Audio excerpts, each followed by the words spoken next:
Hello friends, you're with a Lonesome Gamer, and I'm still playing Dungeon Crusade.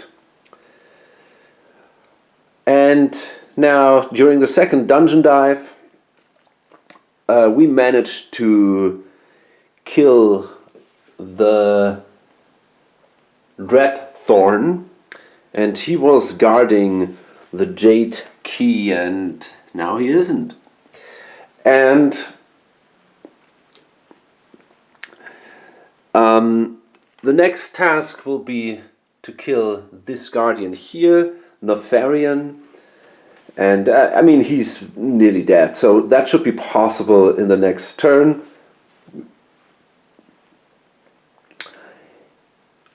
We have two of the three goods and blessing and belongings quest items. So we have to find one more, and then the boss of that quest will be spawned, and we're gonna have to fight that. We have another guardian down there, so there is still a lot to do. And I also want to explore the deeper parts of the dungeon here, more the eastern parts. There is still a couple of secret rooms, a couple of crates, a mystery room up there that I have not explored yet. So, and of course, we also have a few raiders approaching here, and the ranger will be busy dealing with them. We'll see if he can do that or not. Okay, it's time to draw another encounter card. And that's another event. Suddenly, a violent windstorm sweeps across the region, reducing the hero's base movement by 1 for this turn. In addition, any hero carrying a torch must roll 1d12. On a result of 1 to 9, the torch is extinguished. Okay, that kind of sucks. So I'm going to roll these two. We have 2 torches. So we'll see. Twice a 12. That's incredible. That is a great roll, man. Okay. Wow. What a roll. That's a good start into the day. Okay, and then we'll see about the Guardian. That's the next thing. I'm not too eager that the last Guardian shows up right now, but the Guardian track is at 12, so I guess we'll see. That's a 16. There we go. That is not great, but let's see. So we draw here, and that is Razorfang. Yeah, so that is tough. Let's see where he shows up. 7. Is that the problem? That is a massive problem. He shows up right there. Okay, that's a big deal.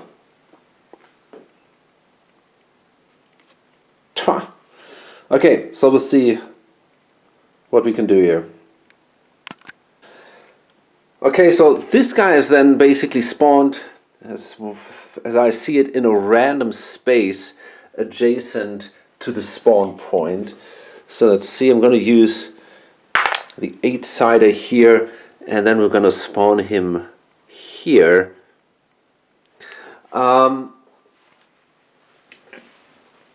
Okay, wow.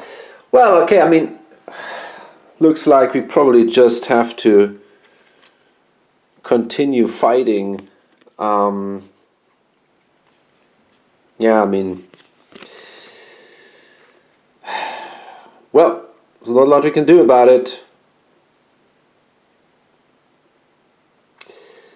Just gonna check that here. Wow, okay. So, as also the Q, the monster Q. Well, I'm gonna place him here for now. I'm pretty sure I can kill this guy very soon. Okay, so let's get into the let's get into the hero phase now. And we don't have to do the Guardian phase anymore. This is the last Guardian that spawned. It's Razorfang, Lord Blackhand, and Nefarian. These three guys are the only ones that will show up as Guardians, but we'll see more.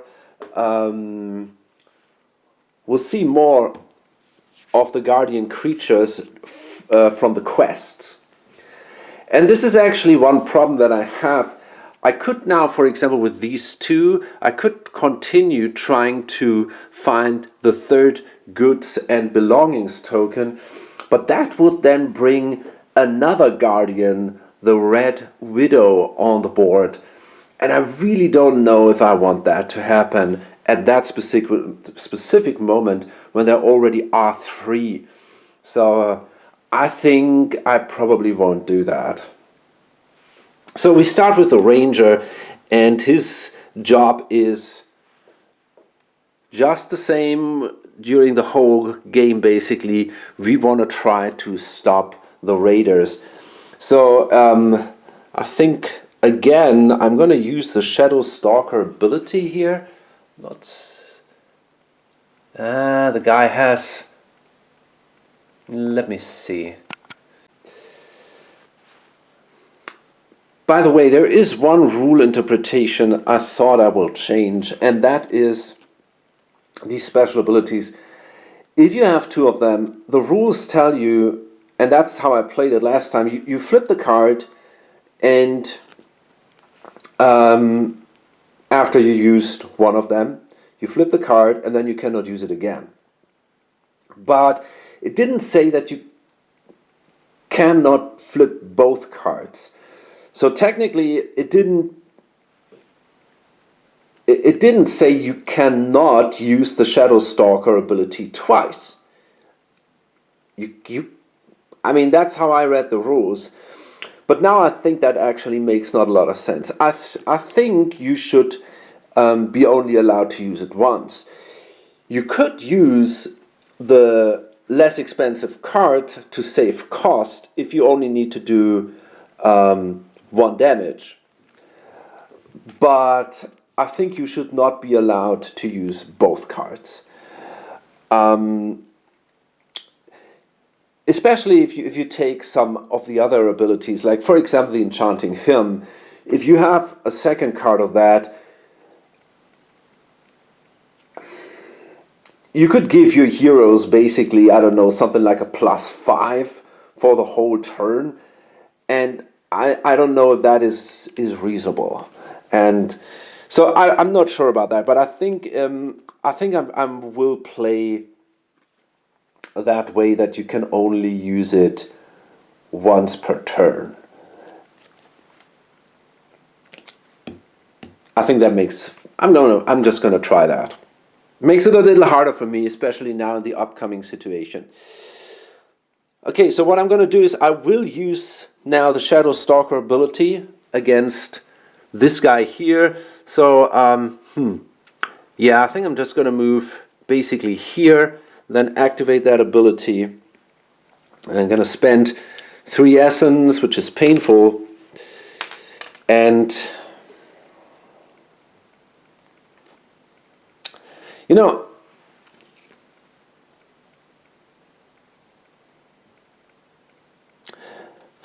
I'm really thinking about, actually I don't know if I want to do that. I think not. I think I'm just gonna stay there. I'm gonna get my 3 essence back, and I'm thinking about improving my hidden dagger instead. I can still use the Shadow Stalker ability if this guy attacks. Yeah, I think this is what I want to do. I think the hidden dagger is something I want to have in my arsenal, and it should be stronger than just doing 1 damage. So the hidden dagger costs me 3 life force, and this is an enlightenment action, so therefore this is the end of the ranger's turn. Now we want to kill this guy here, one of these guys here. So let's get Nefarian's card. And we can make some room now here for Razorfang's card. Okay. So, let's see. First, the guy wants to defend, or he has to defend. So that means, well, first of all, actually we have to spend a essence to rally the two other heroes. And now we will check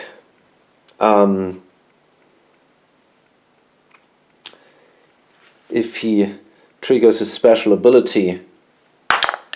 And that's not the case. And now we will fight him. So that should not be so hard. Without the special ability, we should be in a good shape here. But I thought that before. So let's see. First we have a... wait a minute. So I will check the order in which we have to fight.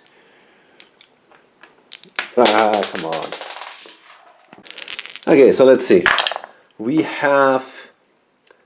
start with ranged, then chaos, and last it's arcane. Okay, and that means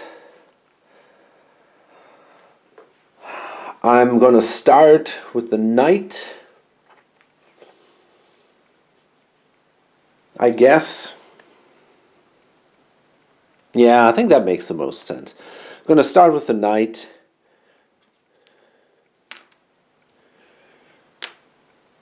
Then we have the battle mage during chaos. Battle X, the knight who uses the Witherbrook bow. And last, arcane, we can use the Dagger of Mourning. And this really... No, wait a minute. No. Arcane... fuck.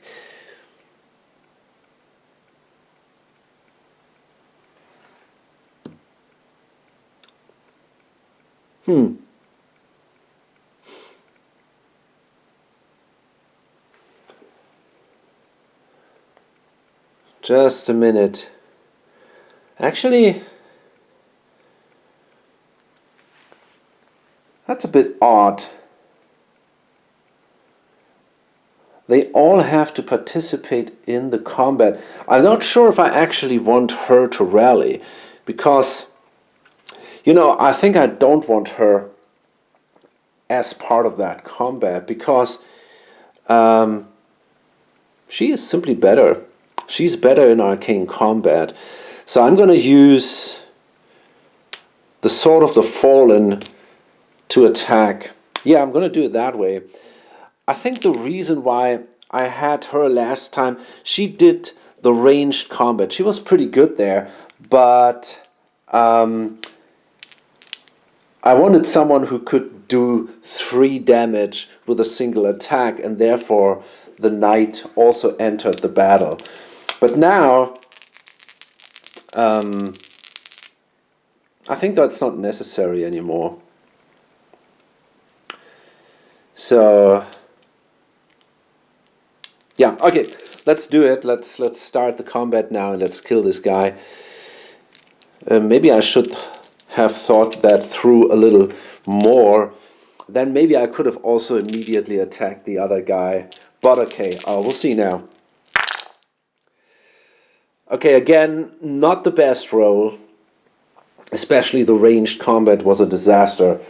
So we will definitely take damage from the ranged combat. And that's the knight. But he could spend... So the question is now, does he want to lose...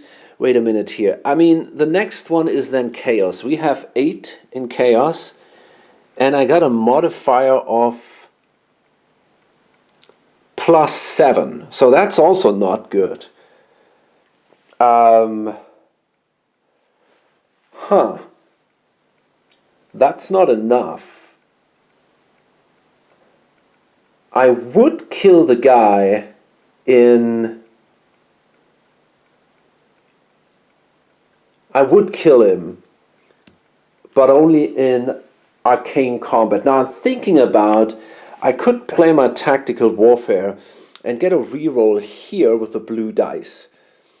And now it's not easy. I need... But, I mean, that costs me 2 essence. Right now I would basically lose 2 life points, and she would also lose 2 life points. You know, I feel like I want to give that a try. I'm going to use my tactical warfare, reroll this one, and so I got a +6. So right now I have a 10 basically. No, does that make sense? Yeah. Right now I have a 10, so I need a 5 with that. I mean, that should be possible. And I just have that. And yeah, that's enough. That's a 9 plus 6 is 15. So we managed to kill this guy during the first phase. Well, that was really close. Okay, so first I get 4 life force for killing this guy. Then I can remove one of these markers here because that was the first guardian that I killed. And then we can roll. We need a 16 to get loot, and we need a 10 to get 300 bucks. And as usual with the guardians, we're allowed to roll twice. That's not good at all. That was just a 3. Okay, that was a 9. So that was a big bummer. Nothing out of this guy. Yeah, he was basically just annoying. But okay. Such is life. And we managed to kill him. At least something here. So now as I'm thinking about it, I might be actually able to attack Razorfang, the priest and the bard. No, the priest and the warlock. They might be able to do it together. Could be worth a try. So let's see. The priest is now activated, and I mean her problem is, so first what I want to do is I'm going to spend, the battle mage will spend the last 3 essence to activate the ice prism again, and they want to play that on Razorfang, which reduces his damage by 1 for the whole rest of the turn. And then the priest will activate, and she's also really low on essence. So she will activate and rally the warlock. The warlock has still his torch going, so let's see if he can get there. He needs a few good rolls, but he also has a lot of essence, so I think there's a good chance we can get there. That's a good start. So that's 9. 1, 2, 3, 4, 5, 6, 7, 8, 9. Yeah, that's no problem at all. He can easily make it here. And now we can attack Razorfang. So let's see.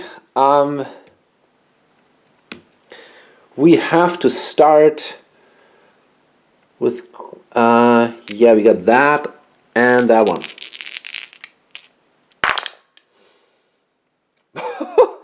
3 times a 12.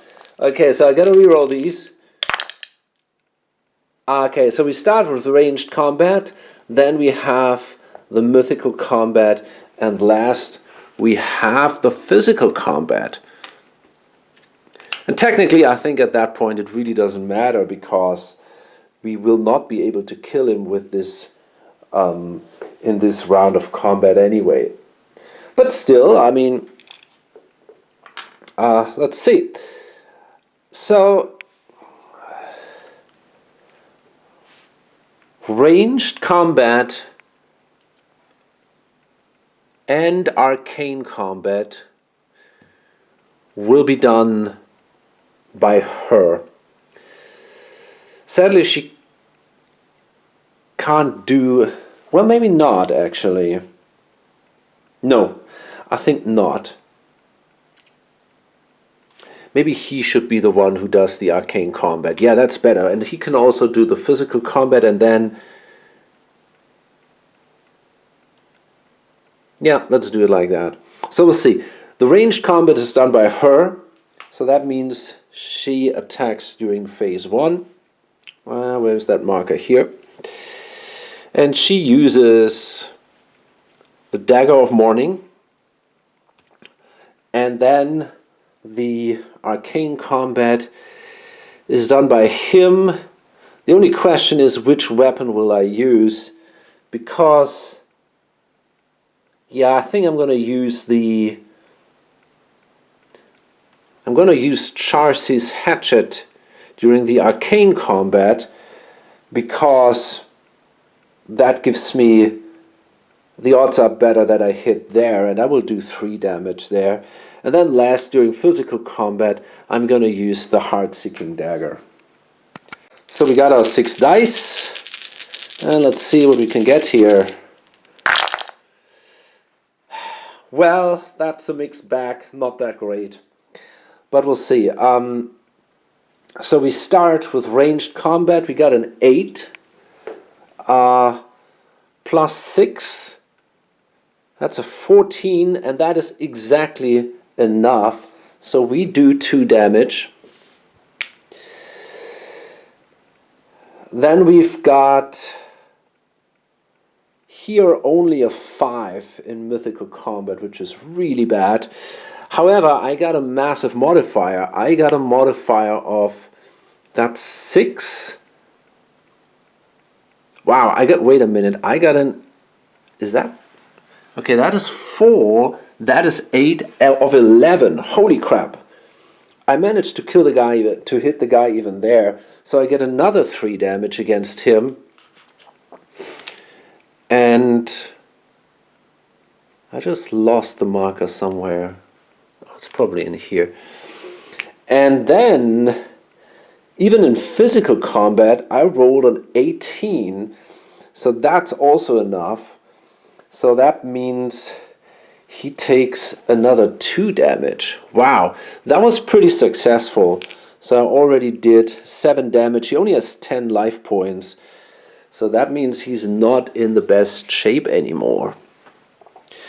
And actually, if I do a counterattack next turn, maybe I can even kill him.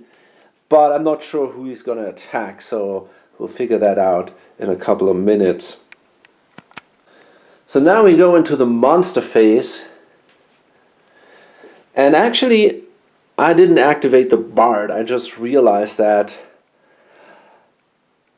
What will I do with this guy? First of all, I want to reveal this one. I forgot that last time.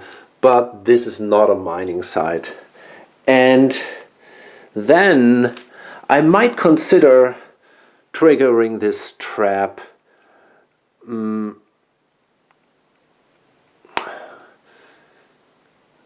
Yeah. Probably have to do that at some point anyway. If I want to go in here. So, I'm not sure. Yeah, I might do it as well right now. Let's do that. Let's trigger the trap. Okay, that's nothing. Pretty awesome. So technically I could roll and move on. And I think, yeah, why not? I'm going to do that. So I'm going to roll a die. Okay, so I got now 6 movement points. Triggered the trap. Not sure where I want to go now. Maybe just going back. Yeah. I think I'm just gonna move back here basically. I'm not sure what to do with this guy. I'm just gonna wait. Maybe it makes sense to go back into one of these chambers in case this guy activates. You know, I'm going to do that. I'm sure I'm going to have enough movement points with my second action. So I'm going to move back in the chamber just in case this guy activates. And then he cannot see me if he comes into this space here. And of course, I can also activate Albus. I forgot about that. So that is 7 spaces. 1, 2, 3, 4, 5, 6, 7, and that's another 9. 1, 2, 3, 4, 5, 6, 7, 8, 9. There is Albus moving toward the village. So now we activate Lord Blackhand, and he's definitely also pretty soon ready to be attacked here. So he follows the purple path, and the next one, maybe he comes after us. Yeah, better not. I wouldn't like that, let's say it that way.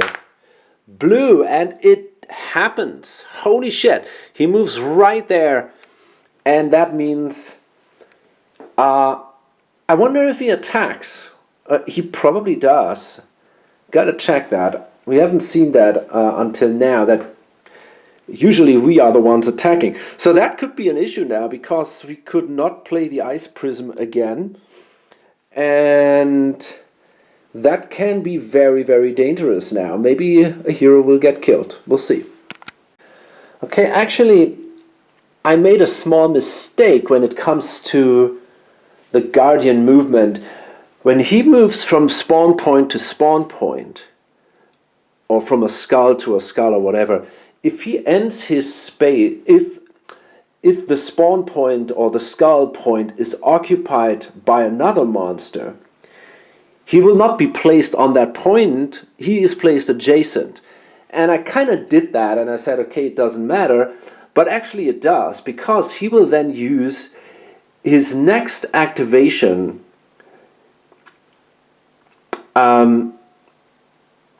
to enter that specific point, and from there on he will move on to another spawn point.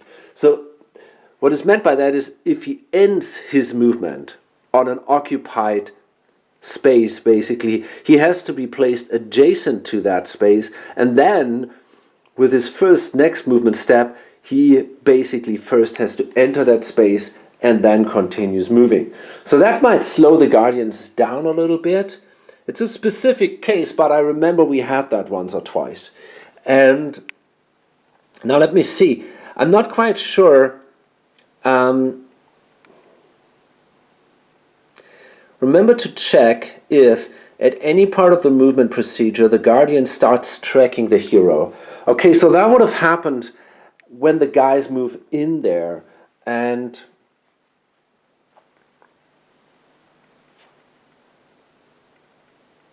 okay, a Guardian can begin tracking a hero even on its last movement to a skull pile. That's the case. If this kind of situation occurs, move the Guardian as instructed on section 6. On what? That's probably here then. If a Guardian ends its movement and there is a tracked hero on the adjacent quadrant. No, that's not the case here. That's a bit weird. Well, actually, I'm not sure. If it says, okay, that's weird. If a Guardian ends its movement and there is a tracked hero in the adjacent quadrant, move the Guardian within this quadrant's boundary. Place the Guardian in a square on the Guardian's current quadrant as close as possible to the hero. Proceed to combat. Ah, okay, I get it. So I think that's what they mean by that. So we will now move as close as possible to the hero, which is definitely this space because it's adjacent to all of the heroes. And then we will proceed to the combat. So the Guardian will now attack one of the heroes, which is really, really bad news. And this is gonna be the hero class 2. Okay, the good news is hero class 2 is not adjacent to that guy. So maybe his chances are then a little bit lower. The next one is class 3. And this is gonna be either the priest or the warlock. Okay? So, am I gonna choose here, or how does that work?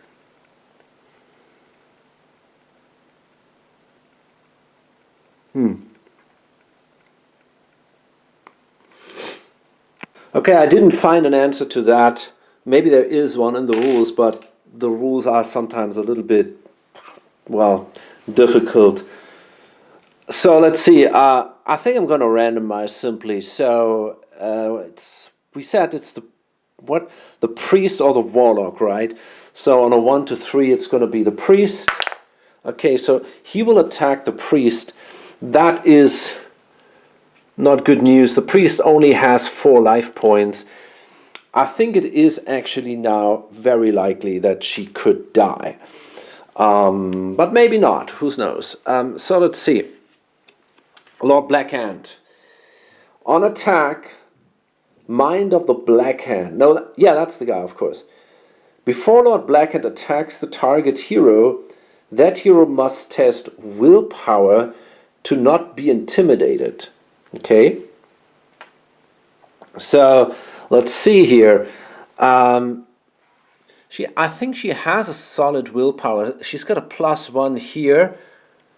And a 5. Okay, so she's got 6. That's not so bad. And we need 15. Okay, so we need a 9 here. That is a 3. That's not a good start. Oh, fuck, man. So we're going to roll a d3 now. And that is added to the warfare damage. What? Oh, my goodness. That's horrible. Yeah.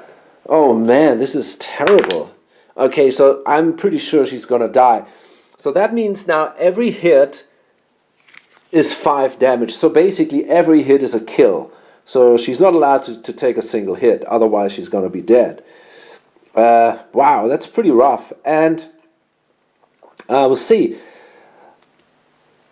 I think it doesn't matter. The order is probably not of interest because we're going to simply take... Well, the only thing that could be interesting is... Well, actually, maybe it is. She could do a counterattack. She has 1 essence left. And you know, I think I want to do that. So maybe the order actually does matter. Because the question is she killed before she's going to be able to do her counterattack or not? But I think even that might be a waste. Well, I mean, she's okay in spiritual combat, so there's a small chance that she can do it. We might try a counterattack there.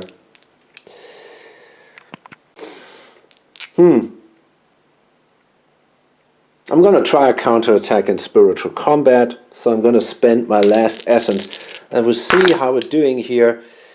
Okay, so spiritual combat is first, then chaos, and last it's physical combat. So she can do at least some damage. Where is that? Wait a minute. So spiritual combat is this one. Chaos and physical. Okay. And well, we do it like this. So she will attack during spiritual combat. And there we go. So let's see.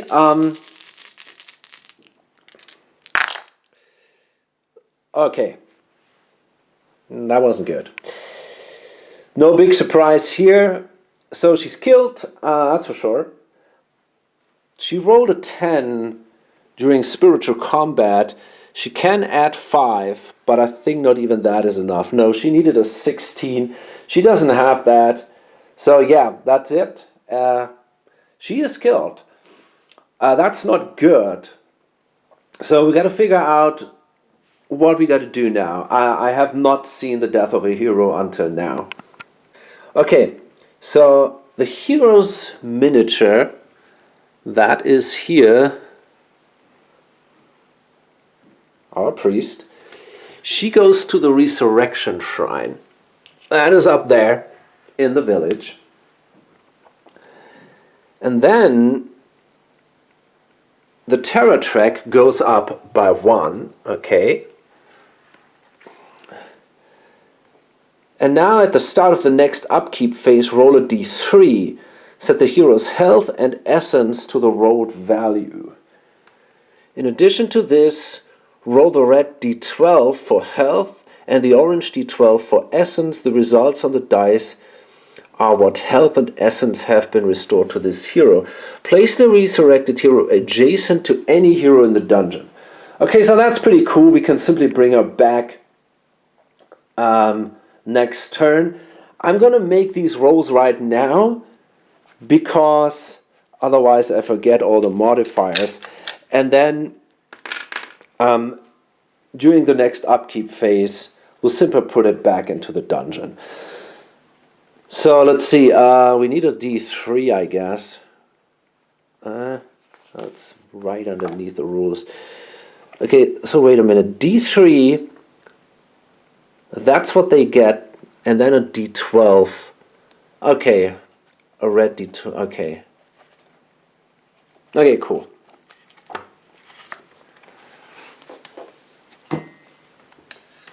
So let's start with the d3. Okay, so she gets overall 3 essence and 3 health. And then we roll. The red is for wounds. Wow, that was awesome. So she gets an additional 12 wounds. 12, yeah, she cannot even take all that. That's really great. So, and also 12 essence, 9 essence. So that brings her to 12. So she is basically nearly, she is actually completely maxed out. That's great. Now that was really awesome. Okay, so then she will be back during the next upkeep phase. So now the Blackwood Prowler activates. And it's not impossible that we see now maybe the second movement of the terror track within 1 turn. So let's see first how far it moves. That is 8 spaces. So let's see. 1, 2, 3, 4, 5. And I can now activate my Shadow Stalker ability. I can basically interrupt his movement as soon as he comes within 5 spaces of me. So I will do that. I'm going to spend this and I will roll a 6-sider, and on a 3+, he loses 2 life points. And he does, on a 3+. So he loses 2 life points. But now he approaches me, and now I have to fight him. So he's right next to me now.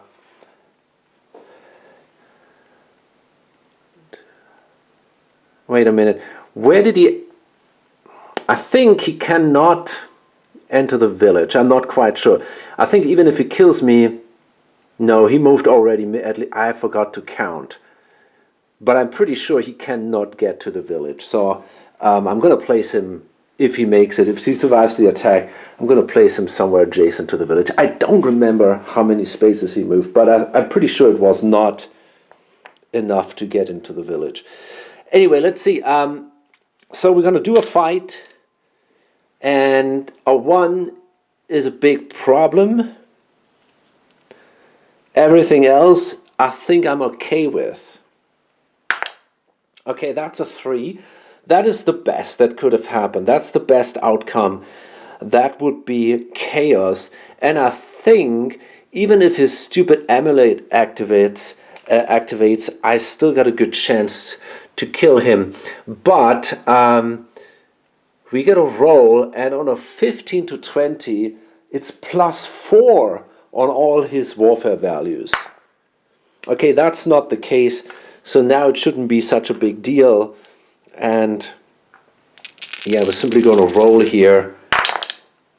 And that was easy. So now the guy is killed, and probably not even a, not even the shadow stalking ability would have been necessary, but I didn't want to take too many risks here.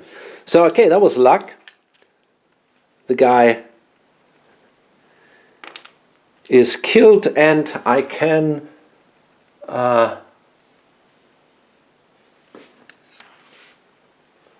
roll for loot. And again, I kind of where did I place the card? I don't remember. Well, I'm going to roll for loot, and if I roll high, I can still. Where is that card? Ridiculous. A 16, I'm pretty sure that's not going to be enough. Okay, so now I'm going to activate the Siege Breaker. And if he's fast, he might also be able to attack me. Okay, that might be enough. He moves 7 spaces. 1, 2, 3, 4, 5, 6, 7. He doesn't quite make it. And now we have the Viper. Oh boy, that's not good. That is 10 spaces. Holy shit. That's a problem. 1, 2, 3, 4, 5, 6, 7, 8, 9, 10. Yeah, that is not good. We have now both creatures right next to us. Not cool. And okay. Well. Okay, now I'm going to activate the other Viper down here. And this is not a raider, but it might become one, which is not good. And it doesn't. It's only a 3. Remember, we still have the voice of the master, so also on a 1 or 2, this thing would activate. But we were lucky, and it's also really slow. So it moves 5 spaces. So it moves here, and I hope it moves back now. So we want purple or red. And that is red, so that's really good. 1, 2, 3, 4, 5. Okay, so for now, there's a little bit less danger from that creature. And now we will see the attack of Razorfang. And he's going to attack also the 3rd hero class 3, but there's now only one left, which is the Warlock, because the other one was already killed. So Razorfang, yeah, he stands also adjacent to the Warlock, but he's got the Ice Prism, so he doesn't do that much damage. He has a massive axe swing. Before combat, the target hero must test Evade to avoid being hit by the axe. On a fail, roll a d6.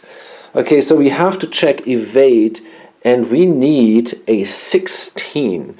I got an Evade value of 2, so that's not that hot. And do I have anything else? No.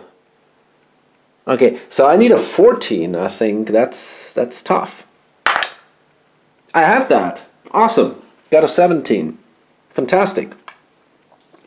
Okay, so now we got a fight. And let's see, this guy... okay, so here's the thing. I can do 3 damage with Charcy's Hatchet.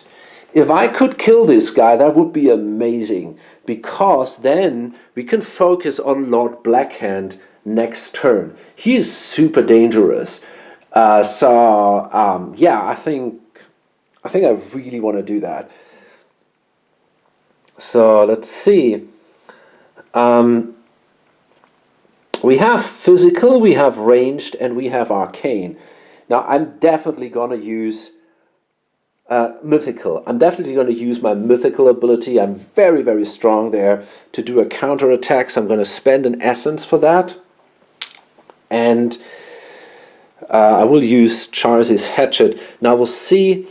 We have, yeah, these 3 dice here. Let's see.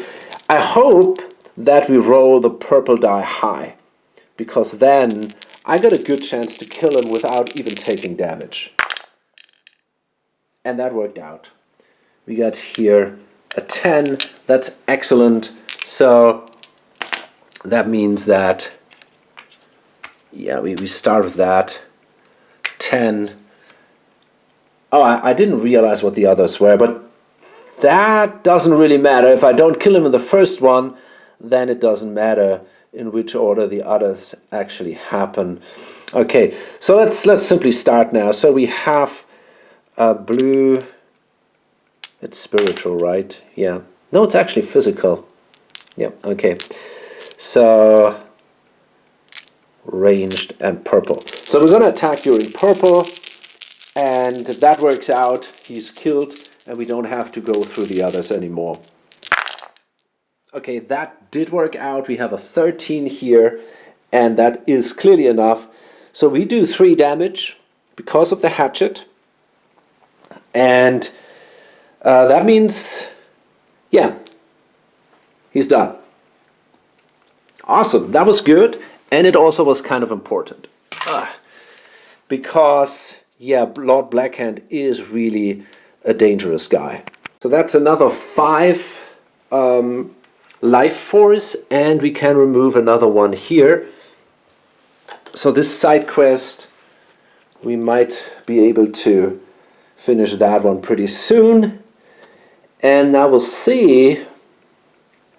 We can roll again twice, a 20-sider, and on a 16 I get loot, on an 8 I get $300, and I hope this time it's more successful than the last time. Oh, that's a 20. That is excellent. And that's a 14. So that was fine. I got $600 and a loot. Really good. So let's grab that. So I guess I'm going to give her 500 and this guy 100. And then I'm allowed to draw a loot card. And let's hope for something cool. Okay, well, that's not so exciting. That's an Outlaw Blade, a tier 2 weapon, plus 2 damage. This dagger has been banned in many villages of Ashalon. I can't believe that. Yeah, I don't know. Is that an interesting weapon? I mean, it does plus 2 damage. So you know what? I think I can give that later to her. It's better than the fabled dagger. So yeah, I think she might be able to use that. That's not so bad. So because, oh, but she's sitting now at the village, so I cannot do that right now. I kind of will place that in a way that I can remember that. So I'm just going to place that thing, I guess, like this. So during the next upkeep phase, I'm going to bring her back anyway, and then I can, well, I might as well then, yeah, then during the hero phase, I can simply give her the dagger. Okay, that's nice. So, yeah, I think I want to load this up right now. I don't have time anymore, got to go to work, and yeah, I hope to see you in the next video. Bye.